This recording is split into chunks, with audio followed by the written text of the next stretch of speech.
بسم الله الرحمن الرحيم وإذ استسقى موسى لقومه فقلنا اضرب بعصاك الحجر فانفجرت منه 12 عينا.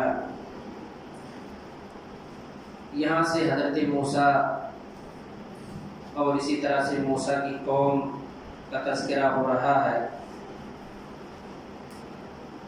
جب موسیٰ کی قوم فرعونیوں کے ظلم و ستم سے پریشان ہو گئی، فرعونیوں کا ظلم انتہا کو پہنچ گیا، تو اللہ رب العالمین نے موسیٰ کو حکم دیا کہ راتوں رات آپ اپنی قوم کو لے کر کے نکل جائیں. موسیٰ علیہ السلام قوم کو رات میں لے کر کے نکلتے ہیں. فرعون کو بھی بھنک لگ جاتی ہے، وہ ان کے تعاقب میں اپنی لشکریوں کو لے کر کے نکلتا ہے. موسیٰ علیہ السلام دریا کے کنارے اپنی قوم کو لے کر کے پہنچتے ہیں. پیچھے سے ان کی قوم نے دیکھا کہ فرعون اور اس کی قوم ہتھیار لے کر کے ہمارے پیچھے ہمارے تعاقب میں لگی ہوئی ہے. اللہ رب العالمین نے موسیٰ کو حکم دیا کہ موسیٰ اپنی عصا کو سمندر پر یا دریا پر مارو، اس سے راستہ بن جائے گا. بالآخر موسیٰ علیہ السلام نے عصا کے ذریعہ سے عصا کو سمندر پر مارا، سمندر نے راستہ دیا. موسیٰ اپنی قوم کو لے کر کے اس پار نکل گئے، اور اللہ رب العالمین نے فرعون کو اور اس کے ساتھیوں کو دریا کے اندر غرقاب کر دیا، پانی کے اندر ڈبو دیا. پھر یہ ایک میدان کے اندر پہنچتے ہیں. بعض مفسرین کہتے ہیں کہ وادی سینا میں پہنچتے ہیں، بعض مفسرین کہتے ہیں وادی تیہ کے اندر. بالآخر وہاں پہ پہنچ کر کے اکٹھا جمع ہوتے ہیں. پھر اللہ رب العالمین کا حکم ہوتا ہے کہ حضرت موسیٰ علیہ السلام کو کہ آپ آئیں طور پر اور تورات کی تختیاں لے کر کے جائیں. حضرت موسیٰ علیہ السلام اپنے ساتھ 70 آدمیوں کو لے کر کے طور پر جاتے ہیں. اسی درمیان جو ہے موسیٰ کی قوم بھٹک جاتی ہے اور سامری کے کہنے پر بچڑے کی پوجا اور عبادت شروع کر دیتی ہے.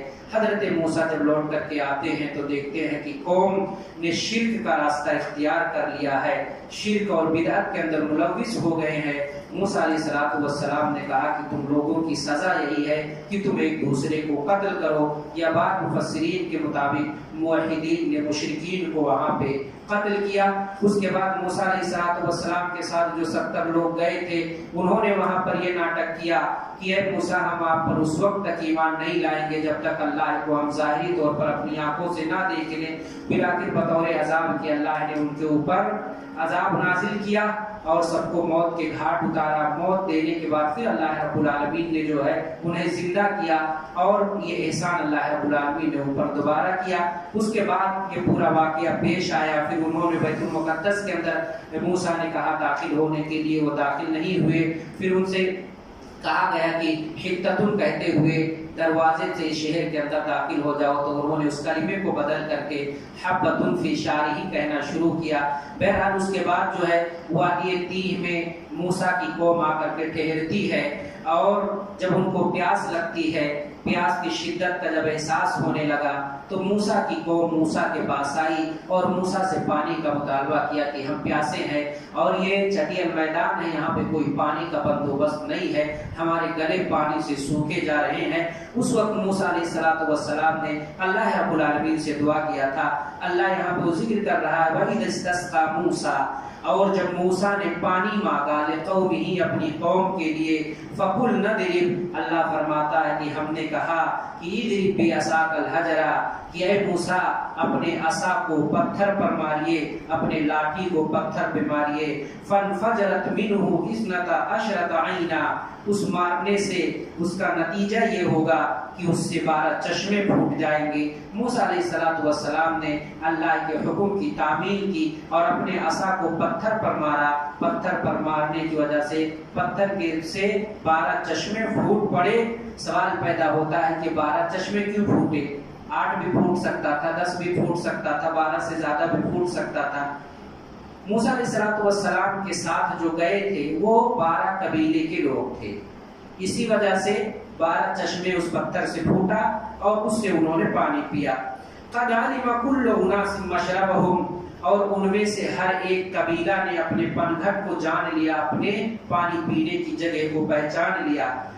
موسیٰ علیہ السلام نے ان سے کہا کہ کلوا واشربوا من رزق اللہ، کھاؤ پیو اللہ کے روزی میں سے، ولا تعثوا فی الارض مفسدین، لیکن یاد رکھو زمین میں فتنہ فساد مت برپا کرنا۔ یہ اسلام کی تعلیمات حضرت آدم علیہ السلام سے رہی ہے۔ اسی وجہ سے جو اسلام پر انگلیاں اٹھاتے ہیں اور اسلام کے بارے میں کہتے ہیں کہ دہشت گردی کی تعلیم دیتا ہے، انہیں قرآن کریم کی آیت اور انبیاء کے تعلیمات ان کے سامنے رکھنی چاہیے کہ جتنے بھی انبیاء آئے سب نے امن و شانتی کی تعلیم دی، سب نے یہ کہا کہ فساد زمین میں نہ پھیلاؤ۔ فساد پھیلانا یہ اللہ کے دشمنوں کا کام ہے، فساد پھیلانا مشرکوں کا کام ہے، منافقین کا کام ہے، اللہ والوں کا کام فساد پھیلانا نہیں ہے، مومنوں کا کام فساد پھیلانا نہیں ہے، بلکہ امن و شانتی کی فضا کو ہموار کرنا ہے۔ یہ تعلیمات اسلام کی ہے، یہی نبیوں کی تعلیمات ہے اور یہی نبیوں کے متبعین کی تعلیمات ہیں۔ اللہ رب العالمین یہاں کہہ رہا ہے کہ وَلَا تَعْثَوْا فِي الْأَرْضِ مُفْسِدِينَ، اور تم زمین میں فتنہ فساد مت برپا کرو۔ اسلام نے اسی وجہ سے فساد، جو 3 قسم کے لوگ ہیں جو زمین میں فساد پھیلاتے ہیں، ان کے بارے میں قرآن نے ایک جگہ کہا کہ ایسے لوگوں کو سرعام سولی پہ لٹکا دیا جائے، ایسے لوگوں کا داہنا ہاتھ بایاں پیر کاٹ دو اور بایاں پیر داہنا ہاتھ کاٹ دو۔ بہت سخت رویہ اپنایا ہے اسلام نے ایسے لوگوں کے لیے جو زمین میں فساد پھیلاتے ہیں، فساد برپا کرتے ہیں۔ وَإِذْ قُلْتُمْ يَا مُوسَىٰ، اور یاد کرو اس وقت کو جب تم لوگوں نے کہا تھا کہ یا موسیٰ لن نصبر علی طعام واحد، کہ اے موسیٰ ہم ایک ہی کھانے پر اکتفا نہیں کر سکتے، ہم ایک ہی کھانے پہ اکتفا نہیں کر سکتے۔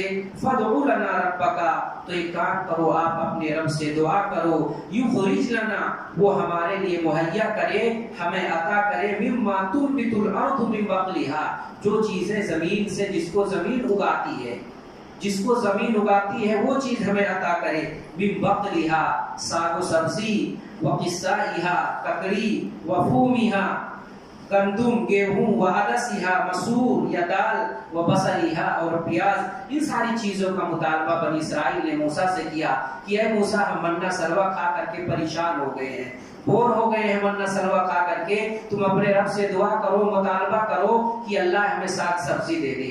زمین جسے اگاتی ہے ساگ چاہیے، سبزی چاہیے، ککڑی چاہیے، اور اسی طرح سے دیگر چیزوں، پیاز کا مطالبہ انہوں نے اللہ رب العالمین سے کیا۔ کہا کہ اتستبدلون الذی هو ادنی بالذی هو خیر، کیا تم بہترین چیز کے بدلے ادنا چیز کا مطالبہ کرتے ہو؟ کیا تم بہترین چیز کے بدلے ایک کمتر چیز کا مطالبہ اللہ سے کر رہے ہو؟ تم ایسا کیوں کر رہے ہو؟ یعنی اچھی چیز کو چھوڑ کر کے بری چیز کیوں مطالبہ کر رہے ہو؟ خیر کو چھوڑ کر کے ادنا چیز کا مطالبہ تم اللہ رب العالمین سے کیوں کر رہے ہو؟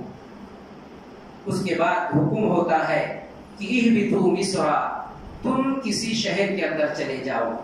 اب وادی تیر کے قریب کوئی آبادی تھی، کوئی شہر، کوئی سٹی تھا، وہاں موسیٰ نے ان کو کہا اہبطوا مصر، تم کیا کرو، فلاں شہر کے اندر چلے جاؤ، فإن لکم ما سألتم، اس کے اندر تمہیں وہ تمام چیزیں مل جائیں گی جس کا تم مطالبہ کر رہے ہو۔